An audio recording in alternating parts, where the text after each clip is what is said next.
സലാമുണ്ട് കേട്ടോ പ്രിയപ്പെട്ടവരെ, സലാമുണ്ട്. കുറേ നാളായി കണ്ടിട്ട്, കുറേ കാലങ്ങളായി വർത്തമാനം പറയാൻ പറ്റിയിട്ട്. ഓരോരോ ബൈക്ക് ഓരോരോ കാര്യങ്ങൾക്ക് വേണ്ടി പോകുമ്പോഴാണല്ലോ നമുക്ക് ഓരോരോ കാര്യങ്ങളൊക്കെ പൊടി കിട്ടണത്. ഇപ്പോൾ ഇത് പുതിയൊരു വിശേഷമായിട്ടാണ് നമ്മൾ വന്നേക്കണത്. വീടിൻ്റെ ഉള്ളിൽ നിന്ന് പുറത്തോട്ട് ഇറങ്ങണമെന്നുണ്ടെങ്കിൽ, അതായത് റോട്ടിലേക്ക് ഇറങ്ങണമെന്നുണ്ടെങ്കിൽ കയ്യിൽ കാശും പണി വേണോട്ടാ. ഇല്ലാന്നുണ്ടെങ്കിൽ കാശ് പെടുന്നെങ്കിലും ലോൺ എടുത്ത് പോക്കറ്റിൽ പറ്റുകൊണ്ട് കീശ കുത്തി വീർപ്പിച്ചുകൊണ്ട് മാത്രം പുറത്തേക്ക് ഇറങ്ങാൻ പറ്റുള്ളൂ കേട്ടാ. ഈ കാശാരം മേടിച്ചെടുക്കണമെന്നായിരിക്കും ഇപ്പോൾ നിങ്ങൾക്ക് സംശയം. കാശാരും മേടിച്ചെടുക്കൂല. അതായത് പുതിയൊരു പരിപാടി വന്നിട്ടുണ്ട്. ഇപ്പം നമ്മൾ പുറത്തോട്ട് ഇറങ്ങണമെന്നുണ്ടെങ്കിൽ കിഫ്ബി ഉണ്ടല്ല, കിഫ്ബി.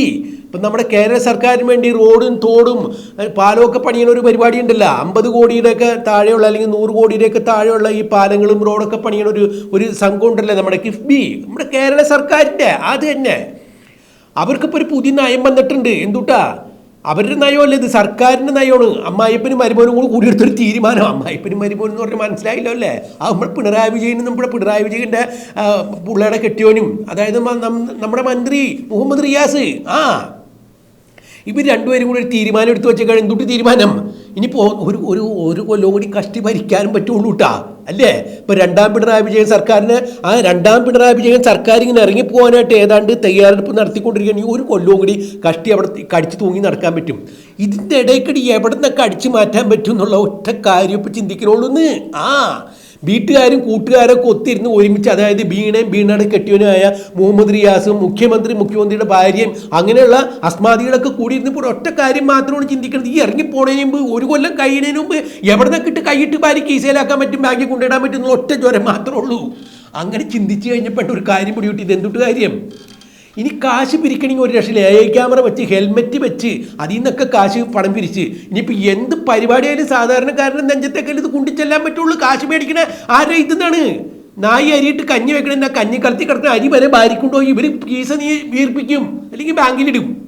അപ്പം ഇങ്ങനെ ഒരു കൂട്ടമൊക്കെ ആലോചിച്ച് വന്നപ്പോൾ ഒരു പുതിയൊരു പരിപാടി പിടികിട്ടിയത്. എന്തൊരു പരിപാടി? കിഫ്ബിയുടെ റോഡുകളിൽ കൂടി സഞ്ചാരം നടത്തുന്ന ആളുകളൊക്കെ ഉണ്ട്. ആ ആളുകൾ കാശ് കൊടുത്തേ പറ്റൂ. ഇപ്പം ഞാൻ ആലപ്പുഴക്കാരനാണെങ്കിൽ എൻ്റെ വീടിന് ചുറ്റും ആലപ്പുഴ അങ്ങാടി ഉൾപ്പെടെയുള്ള പരിസരം 4 വഴിക്കും റോഡാണ്. ഈ കിഫ്ബിയുടെ റോഡാണ്. ഈ 4 റോഡായിട്ടാണ് പണിത് വെച്ചേക്കുന്നത്. ഈ 4 റോട്ടിൽ കൂടെ ഞാൻ എൻ്റെ വണ്ടി ഓടിച്ചിട്ട് പോകുന്നുണ്ടെങ്കിൽ ഈ 4 റോട്ടിൽ കൂടെ ഓടണേന് ഞാൻ ടോൾ കൊടുത്തേ പറ്റുള്ളൂ. ആ ടോളിന് ഇപ്പം ഈ പുള്ളങ്ങളൊക്കെ കൂടി ഒരു പുതിയ പേര് ഇട്ടിട്ടുണ്ട്, ട്രോളന്മാർ. ഈ ടോളിനിട്ടേക്കുന്ന പേര് കേട്ടോൾ. ഇപ്പം കേരളയിൽ വരും കേട്ടോ എന്ന് മുഖ്യമന്ത്രി പറഞ്ഞിട്ടുണ്ടായിരുന്നില്ല. അതുപോലെ ഇപ്പം കേട്ടോൾ വരാണ്ടിരിക്കൂല. കാരണം കാശിലില്ല.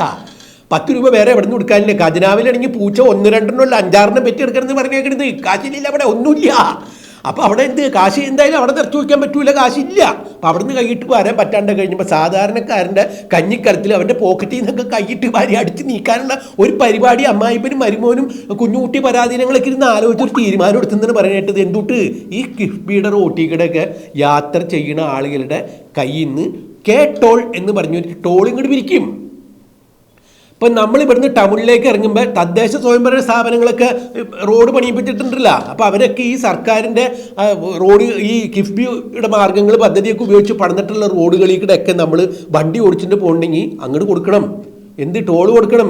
ഒരു റോട്ടിൽ കൂടെ പോയി മറ്റൊരു റോട്ടിൽ കൂടെ കയറാണെങ്കിൽ അത് വേറെ റോഡാണ്, അത് കിഫ്ബിയുടെ തന്നെയാണ്, അവിടെ ടോൾ കൊടുക്കണം.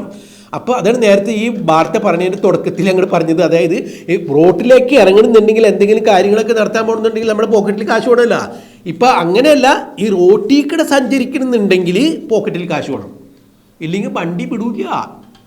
റോഡ് ടാക്സ് അടച്ചുകൊണ്ട് കാര്യമില്ല, വണ്ടിയുടെ ടാക്സ് അടച്ചുകൊണ്ട് കാര്യമില്ല. ഈ കിഫ്ബിയുടെ റോഡ് എവിടെയൊക്കെ ഉണ്ട്, കിഫ്ബിക്ക് പണം കൊടുക്കണം. കിഫ്ബി അത്ര ചില്ലറക്കാരനല്ല, നത്തോലി ഒരു ചെറിയ മീനല്ല എന്ന് പറഞ്ഞ് പണ്ടൊരു സിനിമ വന്നിട്ടുണ്ടായിരുന്നു. അപ്പോൾ പിണറായി അത്ര ചെറിയ മീനില്ല, പിണറായിയുടെ മരുമോൻ അത്ര ചെറിയ മീനല്ല. ഇവരൊക്കെ കൂടി ഇപ്പോൾ ആസൂത്രണം ചെയ്തേക്കാണ്. കിഫ്ബി ഒരു പെരിയ മീൻ തന്നെയാണ്, വലിയ മീൻ, കാശ് വെട്ടി വിഴുങ്ങണ മീനായിട്ട് മാറിയേക്കാണ്. ഇതിന് ധനമന്ത്രി ബാലഗോപാൽ എതിരെന്താണ്ട് പറയണേക്കണേ, അല്ലെങ്കിൽ തന്നെ മൂപ്പിലാനും പുറത്തിറങ്ങാൻ പറ്റില്ല.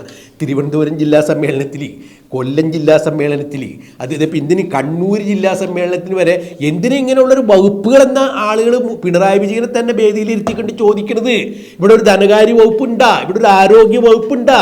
അങ്ങനെ തൊട്ടേനും പിടിച്ചവരൊക്കെ മന്ത്രിമാരുടെ നെഞ്ചത്തേക്ക് കയറുന്ന കാഴ്ചയാണ് കണ്ടത്. ആര് നെഞ്ചത്തേക്ക് കയറി? ഈ CPM-ന്റെ സഖാക്കൾ തന്നെ അവരുടെ ജില്ലാ സമ്മേളനത്തിന് ഉൾപാർട്ടി ജനാധിപത്യം ഉണ്ടെന്നാണ് പറയണത്. ചോദ്യോത്തര പരിപാടിയിൽ മുഖ്യമന്ത്രിനെ അവിടെ നിർത്തി ചോദ്യം ചെയ്തു. സ്കൂളിലെ ഹെഡ് മാസ്റ്റർമാരോടൊക്കെ പിള്ളങ്ങൾ ചോദ്യം അങ്ങോട്ട് ചോദിച്ച് പിണറായി വിജയൻ വേർത്ത് കുളിച്ച് 2 അടങ്ങി വെള്ളം കുടിച്ചിട്ടാണ് ഓരോ സ്റ്റേജിൽ നിന്ന് ഇറങ്ങിപ്പോയെന്ന് പറയുന്നത്. മറുപടി പറയാൻ പറ്റണ്ടേ? അപ്പോൾ അങ്ങനെ ബാലഗോപാലിനൊക്കെ ഇങ്ങനെ ഒരു വകുപ്പ് തന്നെ ഇവിടെ ആവശ്യമില്ല. ധനമന്ത്രിയൊക്കെ ഇവിടെ വേണ്ടാന്ന് ആളുകൾ പറഞ്ഞേക്കുന്ന സ്ഥിതിക്ക് ഇനിയിപ്പോൾ കേട്ടോളും കൂടി പിരിക്കാനായിട്ട് ധനമന്ത്രിയുടെ അനുമതി ഉണ്ടെന്ന് പറഞ്ഞാൽ പിന്നെ ആ പുള്ളിക്കാരനെ അവിടെ നിൽക്കാൻ പറ്റില്ല എന്ന് തന്നെയല്ല, പുള്ളിക്കാരൻ്റെ വീട്ടിലും കിടന്നുറങ്ങാൻ പറ്റില്ല. അപ്പോൾ പുള്ളിക്കാരൻ ഇത് എതിർത്തിട്ടുണ്ട്. ഞാൻ ഇതിനൊന്നും കൂട്ടുകൂല്ല കേട്ടോ സഖാബേ, എന്നെ ഇതേ വെറുതെ വിട്ടേക്ക്, ഞാൻ വേണമെങ്കിൽ രാജി വെച്ചോളാന്ന് പറയുന്നത്. പിണറായി രാജിവെപ്പിക്കുമോ? കാരണം ഈ കേട്ടോളി ധനകാര്യ വകുപ്പ് മന്ത്രി ഇവിടെ ഇരിക്കുമ്പോഴല്ലേ ഈ ധനകാര്യ വകുപ്പിൻ്റെ കീഴിൽ ഇത്തരം കാര്യങ്ങളൊക്കെ നടത്താൻ പറ്റുള്ളൂ. കൈയിട്ട് വാരിക്കൊണ്ട് മൂപ്പിലാൻ കൊണ്ടുപോകും ആര്? പിണറായി വിജയൻ. അതിന് കണക്കും കാര്യങ്ങളൊക്കെ ഒപ്പിച്ചു കൊടുക്കേണ്ടത് ആര്? ഈ പുള്ളി പാവം. ഇപ്പം പറയണത് ഈ ദേശീയപാതയിൽ വണ്ടി ഓടിക്കണമെങ്കിൽ ടോൾ പിരിക്കണ്ടല്ല. അപ്പം കേന്ദ്രത്തിന് ആ റോഡിനൊക്കെ ടോൾ പിരിക്കാന്നുണ്ടെങ്കിൽ എന്തുകൊണ്ട് കേരളത്തിൻ്റെ റോഡിന് ടോൾ പിരിക്കാൻ പാടില്ല? ന്യായമാണില്ല. പക്ഷെ കേന്ദ്രം പണിത് വെച്ചേക്കുന്ന റോഡിന് 500 കോടി 1000 കോടി 2000 കോടിയൊക്കെ വിലയുള്ള റോഡാണ്. ഇവിടെ 50 കോടിയിൽ താഴെ മാത്രമാണ് റോഡിൻ്റെ ഈ പണി വന്നിട്ടുള്ളതെന്ന് പറയുമ്പോൾ എങ്ങനെ ടോൾ പിരിക്കാൻ പറ്റും? മാത്രമല്ല ദേശീയപാതയിൽ ടോൾ പിരിവിന് വേണ്ടി ഈ CPI അടക്കമുള്ള ഇടതുപക്ഷക്കാരൊക്കെ സമരം ചെയ്തവരെന്നെ ടോൾ വേണ്ട, ടോൾ പിരിക്കാൻ പറ്റൂല, ടോൾ പിരിച്ച് അങ്ങനെ കരണം അടിച്ച് പോയിക്കൂ എന്ന് പറഞ്ഞാണെന്ന് കേന്ദ്ര സർക്കാരിനോട് പറഞ്ഞാണ്. ആ ആളുകളൊക്കെ തന്നെ ഇപ്പം ജനത്തിൻ്റെ കരണം അടിച്ച് പോയിട്ടുണ്ട്. നിങ്ങൾ കാശ് ഇങ്ങോട്ട് കൊണ്ടുവന്നാലേ വണ്ടി വിടുള്ളൂ എന്നുള്ള മട്ടിരിക്കുകയാണെന്ന്. കിഫ്ബിയുടെ റോട്ടിക്കടെ വണ്ടി വിടുന്നുണ്ടെങ്കിൽ കാശ് വേണം.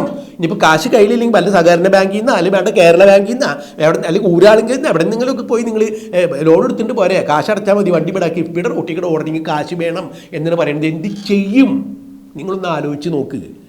ഇങ്ങനെ ഇറങ്ങിപ്പോകാൻ 1 കൊല്ലം മാത്രം ഉള്ളപ്പോൾ കാശ് ഏതൊക്കെ മാർഗത്തിൽ ഉണ്ടാക്കാമെന്ന് തല പൊകഞ്ഞ് കുഞ്ഞുകുട്ടി പരാധീനങ്ങൾ അടക്കി വരുന്ന ആലോചിച്ചപ്പോൾ കിട്ടിയ ഒരു മറുപടിയാണെന്ന് ഇത്. എന്ത്? ഈ കിഫ്ബിയുടെ റോഡുകളിൽ ടോൾ പിരിക്കാന്നുള്ളത്. ഈ 1ാം പിണറായി വിജയൻ സർക്കാരിൻ്റെ കാലത്ത് പൊതുമരാമത്ത് വകുപ്പ് മന്ത്രി ആരായിരുന്നു? ജി സുധാകരൻ. നല്ല മന്ത്രിയായിരുന്നു. കാരണം പ്രതിപക്ഷത്തുള്ള ആളുകൾ വരെ നല്ല മന്ത്രിയാണ്, അഴിമതിക്കാരനല്ല എന്ന് പറഞ്ഞിട്ടുള്ള ഒരാളാണ് ജി സുധാകരൻ. അങ്ങോരുടെ കാലത്ത് ഇതുപോലെ കിഫ്ബിയുടെ റോട്ടിൽ നിന്നും ടോൾ പിരിക്കാൻ സമ്മതിച്ചിട്ടില്ല. അന്ന് ധനവകുപ്പ് മന്ത്രി ആരായിരുന്നു? നമ്മുടെ തോമസ് ഐസക്. പുള്ളി സമ്മതിച്ചിട്ടില്ല. പുള്ളിയാണ് ഈ കിഫ്ബിയുടെ ഇടപാടൊക്കെ കൊണ്ടുവന്ന ആളല്ല. ആ പുള്ളി സമ്മതിച്ചിട്ടില്ല ടോൾ പിരിക്കാൻ പറ്റൂല എന്ന് പറഞ്ഞിരുന്നത്. അപ്പം അന്ന് ടോള് പിരിക്കാൻ പറ്റൂല, അതിന് ടോളിനെതിരെ വിരുദ്ധ സമരം നടത്തിയ ആളുകൾ CPI ഉൾപ്പെടെയുള്ള ആളുകൾ ഇപ്പം ഇതിനെ എതിർക്കൂന്ന് ഈ പിണറായി വിജയൻ അറിയാം. ഇനിയിപ്പോൾ ആരൊക്കെ എതിർത്താലും വേണ്ടില്ല, 4 ചക്രം കീസയിൽ വീണ കേസിന് ആരെതിർത്താലും വേണ്ടില്ല, ഞാൻ ഇതായിട്ട് മുന്നോട്ട് പോകുന്ന ഒറ്റ നടപടിക്രമമായിട്ട് പുള്ളി മുന്നോട്ടേക്ക് പോയേക്കാണ്. അതിനിപ്പോൾ ട്രോളന്മാരൊക്കെ കൂടി ഒരു പേര് കൊടുത്ത് കേട്ടോൾ. ഈ കേട്ടോൾ കൊടുക്കാണ്ട് ഇനി കേരളത്തിലെ ഈ കിഫ്ബി പണിത് വെച്ചേക്കണ ഒരു റോട്ടിക്കടയും നമുക്ക് മുന്നോട്ട് പോകാൻ പറ്റില്ല. അപ്പോൾ അത് പോകണമെന്നുണ്ടെങ്കിൽ ഇപ്പോൾ നമ്മൾ വണ്ടി കയറുമ്പോൾ കാശ് കൊടുക്കില്ല. ബസ്സിന് എവിടെയെങ്കിലും പോയി ഇറങ്ങിയാൽ ആ ബസ്സിന് ടിക്കറ്റ് എടുക്കുന്ന പോലെയാണ്. കിഫ്ബിയുടെ റോട്ടിക്കട പോകണമെന്നുണ്ടെങ്കിൽ കാശ് കൊടുക്കണം. ഇത്ര കിലോമീറ്റർ അങ്ങോട്ട് പോകണമെന്നുണ്ടെങ്കിൽ ടോള്. അത് കഴിഞ്ഞ് ആ റോഡ് കടന്ന് വേറെ റോട്ടിലേക്ക് കയറുമ്പോൾ ആ റോട്ടിൽ കൂടെ പോകണമെങ്കിൽ അവിടെ ടോള്, കംപ്ലീറ്റ് ടോള് കഴിഞ്ഞ് വീട്ടിലെത്തുമ്പോൾ സാധാരണക്കാരൻ ഒരു ദിവസം പണിക്ക് പോയി കഴിഞ്ഞാൽ 500-600 രൂപ കൂലി കിട്ടുമെന്നുണ്ടെങ്കിൽ വേണമെന്നുണ്ടെങ്കിൽ 600 രൂപ ടോൾ കൊടുക്കേണ്ടി വരും. വേറെ കാശ് വേറെ കടം മേടിച്ചു കൊണ്ട് അതും അടയ്ക്കേണ്ടി വരും. ആ ഒരു കണ്ടീഷനിൽ കാര്യങ്ങൾ പോയിക്കൊണ്ടിരിക്കുകയാണ്. ഇങ്ങനെ പോയാലും തിരക്കേടില്ല. പിണറായി വിജയൻ്റെ പോക്കറ്റിൽ കാശ് വീണിൻ്റെ ഒറ്റ കൊല്ലം കൂടി മാത്രം നമുക്ക് ഭരിക്കാനുള്ളൂ.